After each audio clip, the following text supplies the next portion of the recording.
3 महामंत्र। ओम त्वमेव साक्षात् श्री महालक्ष्मी महासरस्वती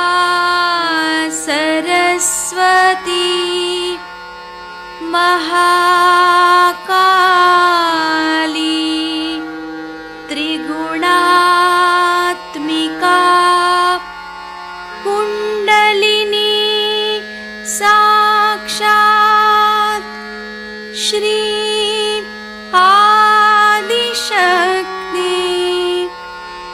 माताजी श्री निर्मला देव्यै नमो नमः। ॐ त्वमेव साक्षात् श्री कल्की साक्षात् श्री आदिशक्ति माताजी श्री निर्मला देव्यै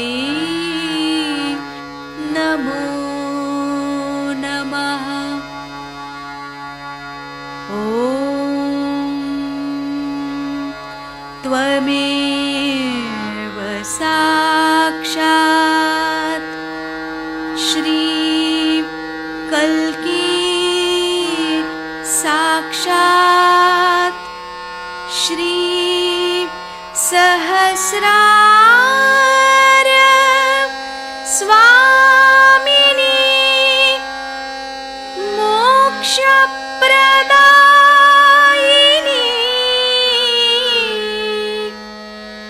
माताजी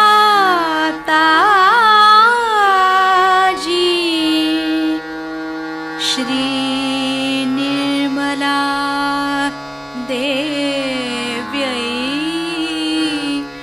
नमो नमः। श्री गणेश मंत्र।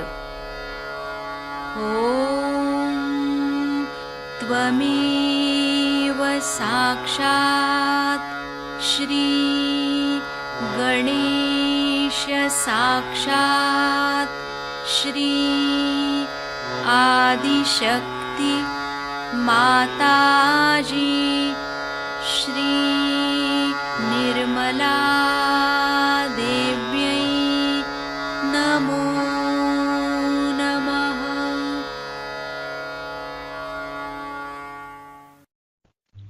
जय श्री माता जी। दोनों हाथ माँ के सामने, अपने हृदय में माँ की छवि को नमन करेंगे। परम पूजनीय श्री माता जी, हम सभी के हृदय में आइए, हम सभी के ध्यान में आइए।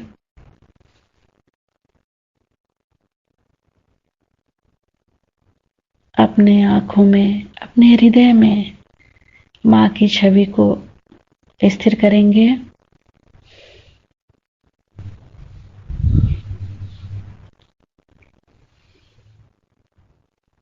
दोनों हाथों पे श्री माता जी हमें सुबह के ध्यान में अवस्था दीजिए।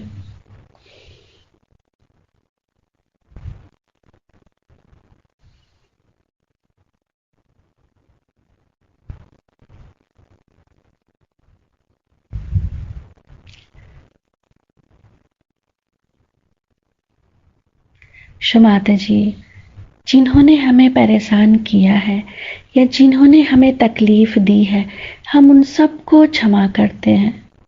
हमारे कारण यदि किसी को भी कष्ट पहुंचा हो, हम हृदय से क्षमा मांगते हैं।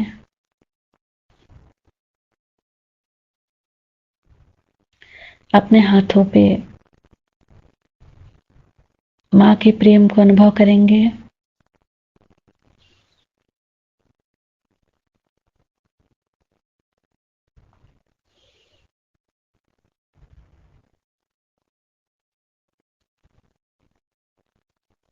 अपने तीनों नाड़ियों को देखेंगे बारी बारी।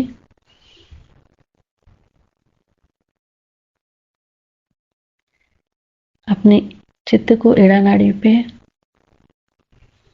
नीचे से ऊपर। क्षमाता जी, आप ही तो श्री महाकाली हैं, आपको कोटि कोटि नमन। केवल एड़ा नाड़ी को नीचे से ऊपर देखते रहेंगे।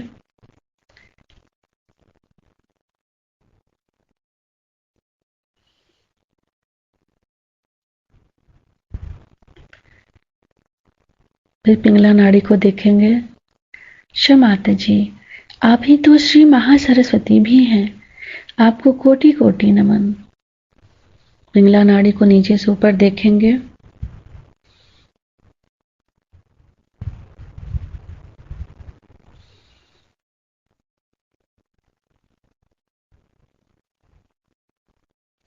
फिर से सुषुम्ना नाड़ी। क्षमाता जी, आप ही तो श्री महालक्ष्मी भी हैं, आपको कोटि कोटि नमन। क्षमाता जी, हमें पूर्ण संतुलन दीजिए।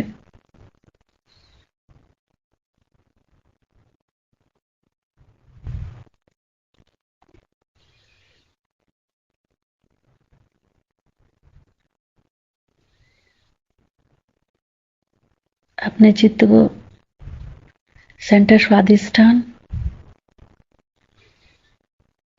क्षमाता जी, आप ही तो श्री ब्रह्मदेव सरस्वती भी हैं, हमारे स्वादिष्ठान में जागृत हो जाइए। सेंटर स्वादिष्ठान पे चित्त रखते हुए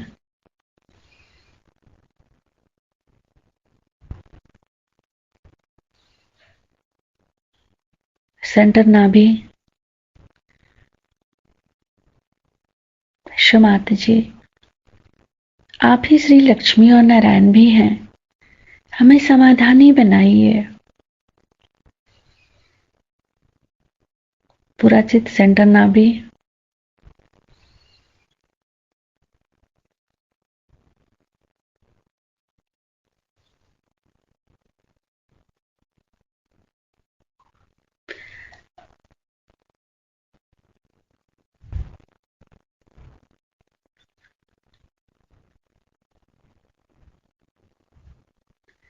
अपने राइट नाभि पे माँ के श्री चरण कमलों को फील करेंगे, देखेंगे वहां।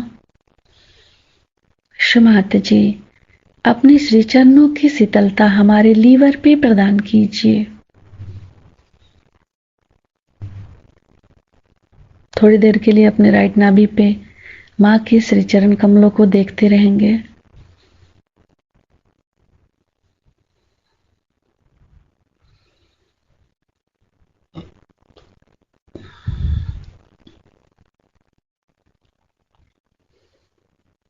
धीरे धीरे अपने संपूर्ण चित्त को फिर से सेंटर हृदय पे। क्षमाता जी, आप ही तो श्री जगदम्बा हैं, हमारे हृदय में जागृत हो जाइए। क्षमाता जी, हमें सभी प्रकार के भयों से मुक्त कीजिए।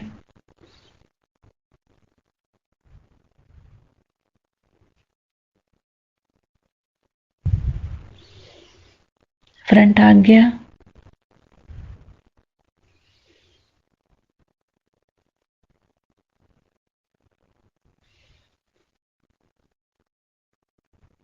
बैक आज्ञा।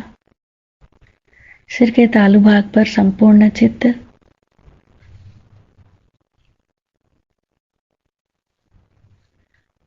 क्षमाता जी, हमें थोड़ी देर के लिए निर्विचारिता देकर हमें हमारा आध्यात्मिक उत्थान दीजिए। निर्विचारिता मंत्र ओम त्वमेव साक्षात् श्री निर्विचारिता साक्षात् श्री आदि शक्ति माताजी श्री निर्मला देव्यै नमो नमः।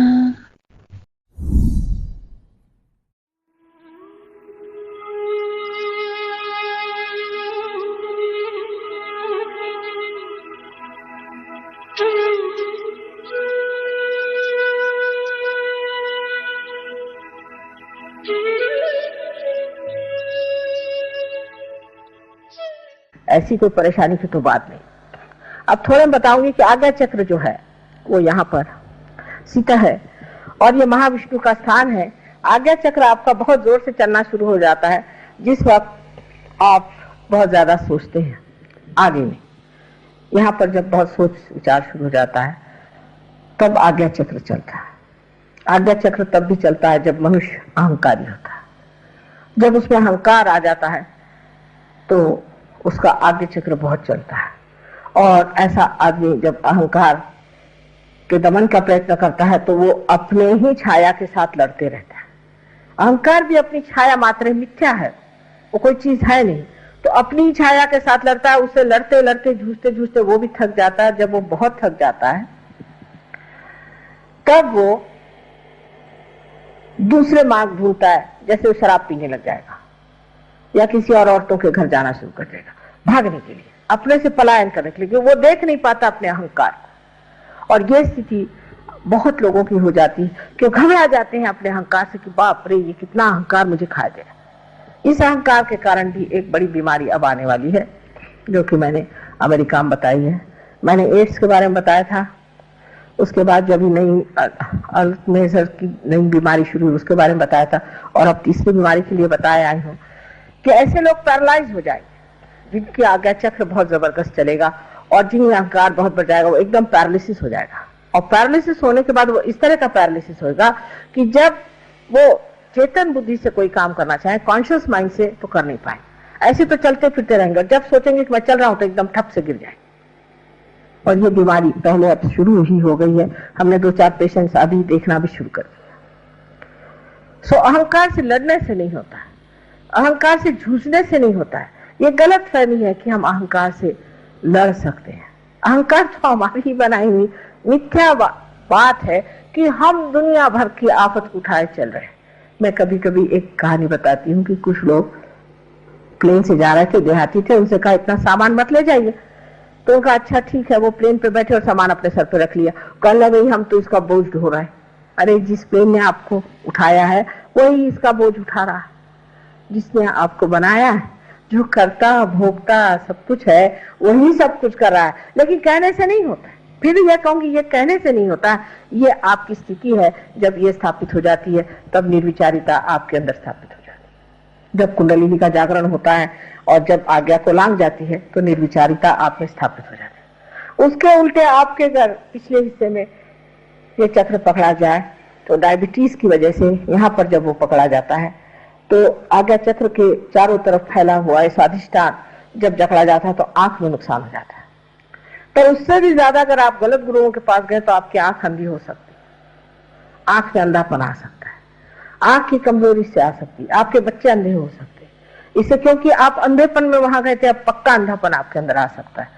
लेफ्ट आज्ञा जिसे हम कहते हैं पिछला आज्ञा है, इसके पकड़ने से अनेक अनेक बीमारियां होती हैं। अब सब समय नहीं, इससे मैं बताती नहीं, लेकिन इसके साफ होते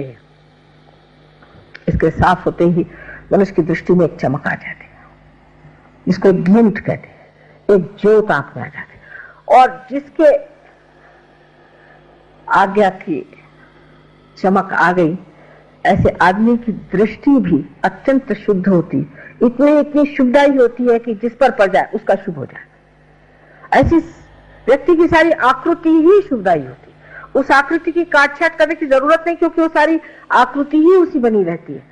उसके खड़े होते ही उसके व्यक्तित्व में वो चीज होती है कि मनुष्य एकदम से ही उसको पा करके शुभ का लाभ होता है।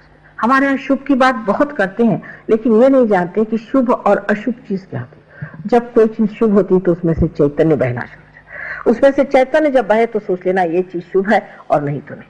तो पहली चीज जब हमारे अंदर आती है, जिसे कि हम निर्विचार समाधि कहते हैं, जो बहुत मुश्किल से लोग पाते थे पहले जमाने में, वो आपको एकदम स्थापित हो जाती है, आप निर्विचार हो जाते हैं।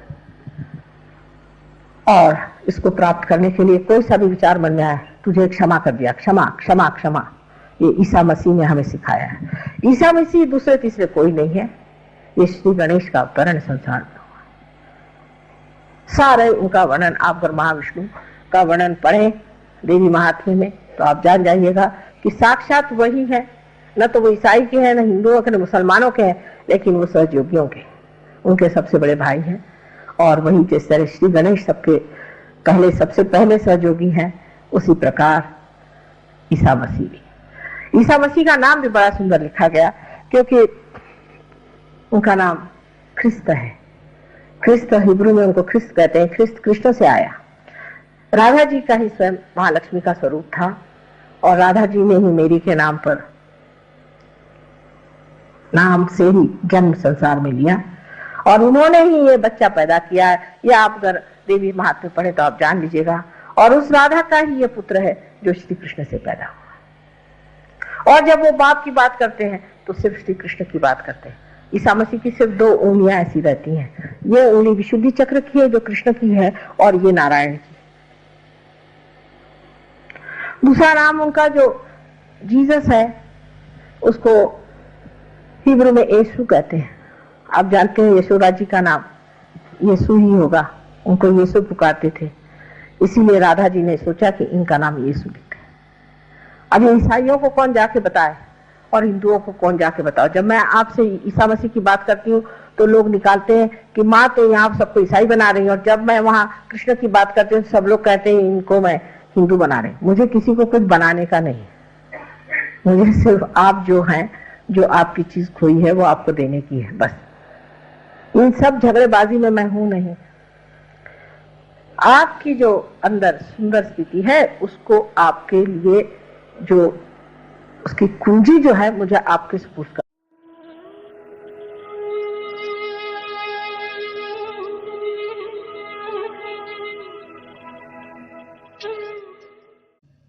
अब इस भवसागर में एक और 2 जीव हैं बहुत महत्वपूर्ण, जिसको कि हम चंद्र और सूर्य के नाम से समझ सकते हैं। चंद्र और सूर्य ऐसे चक्र हैं जो इन नाड़ियों पर पड़ते हैं, इस जगह और इस।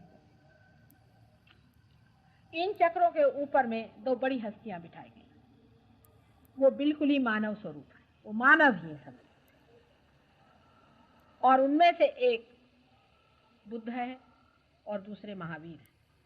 लेकिन इनकी अगर पूरी हिस्ट्री सुनिए तो ये सीता जी की दोनों लड़के लव और कुश हैं, जो सिर्फ मानव है। और उसके बाद वो चढ़ते चढ़ते उतनी ऊंची पे पहुंच गए कि जहां वो बुद्ध और महावीर हो गए। तब भी उन्होंने सोचा कि हमने एक्सट्रीम पे पहुंच गए हम नॉन वायलेंस के, क्योंकि नॉन वायलेंस के जो उनके लोग आ गए और उनके जो सपोर्टर्स आ गए, उन लोगों ने नॉन वायलेंस में मच्छर बचाने शुरू कर दिए और खटमले बचाने शुरू कर दिए। तब उन्होंने मोहम्मद साहब के साथ जन्म लिया, क्योंकि मोहम्मद साहब साक्षात जनक के अवतरण थे और उनकी लड़की फातिमा साक्षात सीता देवी आदिशक्ति थी। और उनके ही लड़के बन करके, हसन हुसैन बन करके उन्होंने करबला में अपनी जान दी, ये सिद्ध करने के लिए कि कोई सा भी एक्सट्रीम ठीक नहीं। और ये बात सत्य है कि नहीं, आप वाइब्रेशंस पे देखिए।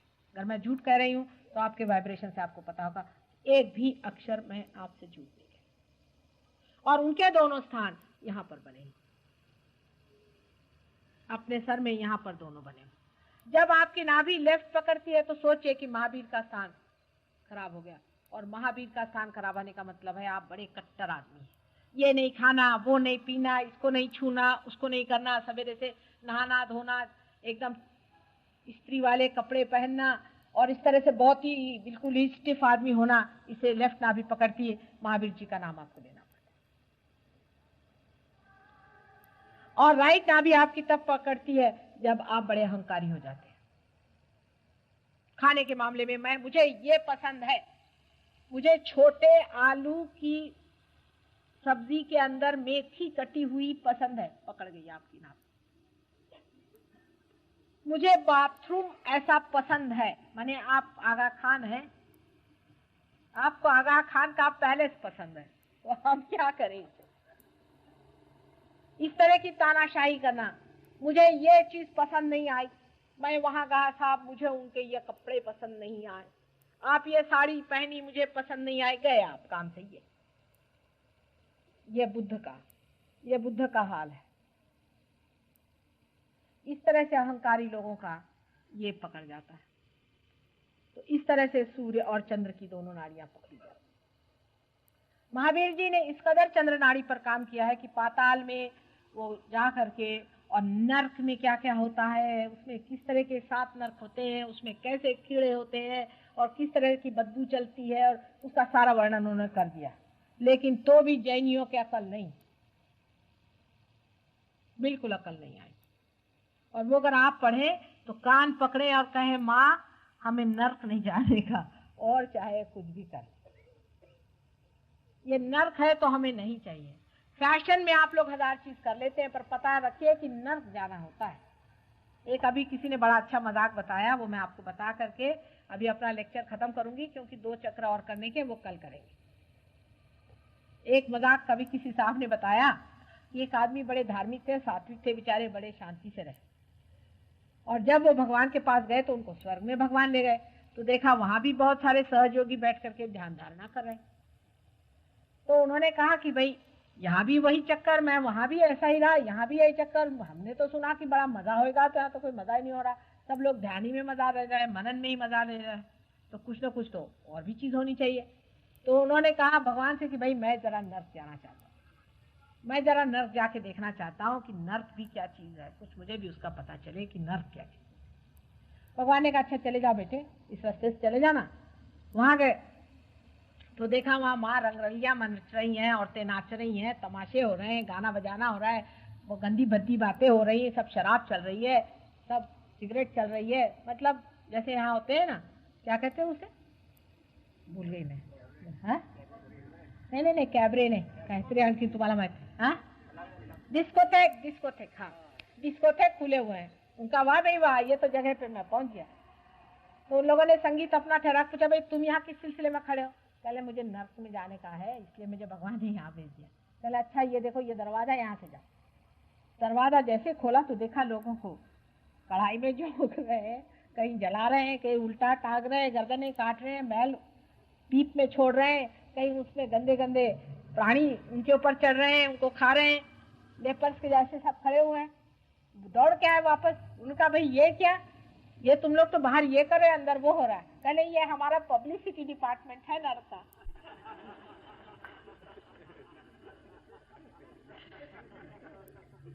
तो इस पब्लिसिटी डिपार्टमेंट में मत आना, मैं बता रही हूँ तुमसे। इसके लिए तुम चाहो तो महावीर को पढ़ लो, अगर मैं झूठ बोल रही हूँ। जब तुम्हारा विश्वास नहीं हो तो उनको पढ़ लो, वो सब बता देंगे 7 नर्क कैसे होते हैं। तो नर्क की गति मत जाना बेटे, बड़ी भयंकर होती। मैं तो सोच सोच के भी किसकी बात ही कैसे करूं, मेरे बच्चे हैं।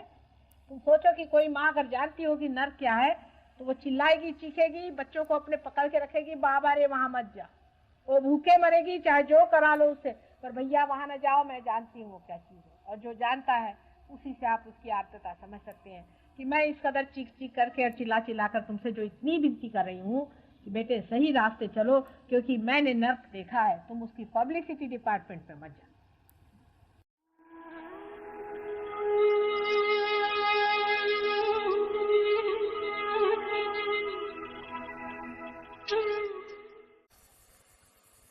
ईसा मसीह के बारे में लोग बहुत कम जानते हैं, क्योंकि वो छोटी ही उम्र में बाहर चले गए और उसके बाद वापस आकर के उन्होंने जो महान कार्य किए वो सिर्फ 33 वर्ष के उम्र तक जीते थे। उनके जीवन का सबसे बड़ा उद्देश्य था कि आपके अंदर जो आज्ञा चक्र है उसका भेदन करें, और इसलिए उन्होंने अपने को क्रॉस पे टांग दिया और फिर उसके बाद फिर से जीवित हो गए। ये चमत्कार लगता है, लेकिन परमेश्वरी कार्य को चमत्कार कोई चीज नहीं। ये उन्होंने दिखाया कि इंसान इस आज्ञा चक्र से बाहर जा सकता। और आज्ञा चक्र पे इन्होंने 2 मंत्र बताए, जिससे हम बीज मंत्र कहते हैं, हम और क्षम। क्षम का मतलब है क्षमा करो। क्षमा करना ये सबसे बड़ा मंत्र है। जो आदमी क्षमा करना चाहता है उसका ईगो जो है या उसका जो अहंकार है वो नष्ट हो जाता है। छोटी छोटी बात में आदमी में अहंकार होता है। जैसे किसी से कह दिया भाई तुम बैठ जाओ जमीन पर, तो उनका अहंकार दुखित होगा। घर का कुर्सी पे बैठो तो कहेंगे कि ये छोटी कुर्सी हमको क्यों दी। हर एक मामले में मनुष्य को अपने बारे में बड़ी कल्पनाएं होती, और वो कोई जरा सा कम, उस कल्पना से कम चीज किसी ने की कि उसका अहंकार एकदम खड़ा हो जाता है। कभी कभी अनजाने में भी ऐसी बात हो सकती है, और अनजाने में भी कोई आदमी कुछ ऐसी बात करे तो जो आदमी अहंकारी होता है उसको हर एक चीज लगता है कि उसका अपमान हो रहा है। इस तरह से वो हर समय एक अजीब सी हालत में रहता है कि कोई भी उसके लिए करो काम तो सोचता है कि उसका अपमान हो रहा है, उसको नीचा दिखाया जा रहा है। ये दिमाग में बात बैठी रहती है। और फिर आप सीधी भी बात करो चाहे नहीं भी करो, सबका एक ही अर्थ करता है। इसलिए देखना चाहिए और सोचना ये चाहिए कि जो ईसा मसीह ने कहा है कि आपको अगर किसी के लिए भी ऐसा लगा कि उसने आपका अपमान किया या उसने आपको दुख दिया, तकलीफ दी, तो उसे आप क्षमा कर दो। अब देखिए, अगर आप सबको क्षमा कर दें तो क्या हो जाएगा? आपको कोई तकलीफ नहीं हो सकती, आप परेशान नहीं होंगे। जब आपने क्षमा ही कर दिया तो उस बारे में आप सोचेंगे भी नहीं, और कोई ऐसी घटना हो ही नहीं सकती कि जो आपके विपरीत हो, क्योंकि आप सबको क्षमा करते हैं। और ये शक्ति हमें आज्ञा चक्र से मिलती है। जिसका आज्ञा चक्र अच्छा होता है वो सबको क्षमा कर देता है। और नहीं तो दूसरा मार्ग क्या है? अगर आप क्षमा नहीं करेंगे तो आप अपने ही को तकलीफ देंगे, अपने ही को परेशान करेंगे, और जो दूसरा आदमी है वो हो सकता है उसने जानबूझकर आपका अपमान किया तो वो और बलवत्तर हो जाएगा। इसलिए क्षमा करना उन्होंने एक बड़ा भारी संदेश मानव जाति के लिए दिया। और दूसरा, हम जो है ये क्षम से बिल्कुल उल्टा अर्थ रखता है। हम माने ये जान लो तुम क्या हो, ये जान लो कि तुम आत्मा हो, तुम ये शरीर मन बुद्धि अहंकार आदि उपाधियां नहीं, पर तुम आत्मा हो। और इस हम को जान करके आप समझ लोगे कि मैं आत्मा हूं। आत्मा का मतलब ये है कि जितनी भी गलत सलत बातें हमारे दिमाग में घमंड से, गर्व से, मूर्खता से, अज्ञान से आई हुई है, ये सब बेकार है, इनका कोई अर्थ नहीं लगता। तुम साक्षात जब स्वच्छ आत्मा हो, सो इस आत्मा में ये सब चीजें आती नहीं, और तुम अत्यंत पवित्र हो। सो 2 चीजें उन्होंने बताई। एक तो ये कि आप सबको क्षमा कर दो। कोई अज्ञान में, कोई ज्ञान से कुछ भी कुछ करे, क्षमा कर दो, जिससे आपको तकलीफ नहीं होगी। क्योंकि क्षमा करिए या न करिए, आप करते क्या? कुछ भी नहीं। पर जब आप क्षमा नहीं करते हैं तब आप अपने को सताते हैं और तंग करते हैं। और जिस आदमी ने आपको दुख दिया, तकलीफ दी, हो तो मजे में बैठा है। तो इस तरह से आप देखें कि कोई ऐसी बात हो और उसे आप क्षमा करने की आदत डाल दें। दूसरी बात जो कही है उन्होंने कि तुम आत्मा हो, इस आत्मा को जानो। आत्मा को तो कोई छू नहीं सकता, नष्ट नहीं कर सकता, उसको सता नहीं सकता। अगर आप वो आत्मा स्वरूप है तो उसमें रममाण होना चाहिए। लेकिन इस आत्मा तत्व को प्राप्त करने के लिए आप जानते हैं कि कुंडलिनी का जागरण होना जरूरी है, और कुंडलिनी के जागरण के बाद उसमें स्थित होना पड़ता है, उसमें बैठना पड़ता है। जब तक आप उसमें स्थित नहीं होंगे तब तक आप छोटी छोटी बातों में उलझे रहेंगे। तो अपने में समाना आना चाहिए, अपने ही अंदर समाना चाहिए। अपने अंदर जब आप समाने लग जाएंगे तो आपके अंदर एक नितांत शांति प्राप्त हो और आप विचलित नहीं हो। इस शांति के दायरे में जब आप रहेंगे तो आपको आश्चर्य होगा कि आप जो छोटी छोटी चीजों के लिए हर समय परेशान रहते थे वो नहीं रहे। आत्मा के आनंद में आप डूबे रहेंगे। इस आत्मा को प्राप्त करने के लिए मैंने कहा कि कुंडलिनी का जागरण अत्यावश्यक है, उसके बगैर हो नहीं सकता। पर होने पर भी, जागरण होने पर भी लोग भटकते रहते, तो भी वो गहन नहीं आता। तो केंद्र बिंदु अगर आपका आ गया है और उसके और लक्ष्य करके अगर आप देखें तो आप समझ जाएंगे ये आज्ञा चक्र आपको घुमा रहा है। इस आज्ञा चक्र की वजह से आप चक्करों में पड़े हुए, विचारों के चक्करों में पड़े हुए, नाना तरह की उपाधियां इससे लग रही। पर जब इस आज्ञा चक्र को आप लांघ जाएंगे, इससे परे आप चले जाएंगे, तब आप में ये जो व्यथा है ये खत्म हो जाएगी। इसलिए आज्ञा चक्र का महात्म्य माना जाता है। यहाँ तक कि बाइबल में लिखा हुआ है कि जो आदमी माथे पे टीका लगा कर आएगा वो बचेगा। लिखा है साहब, वो सहयोगी होंगे। और कौन होगा?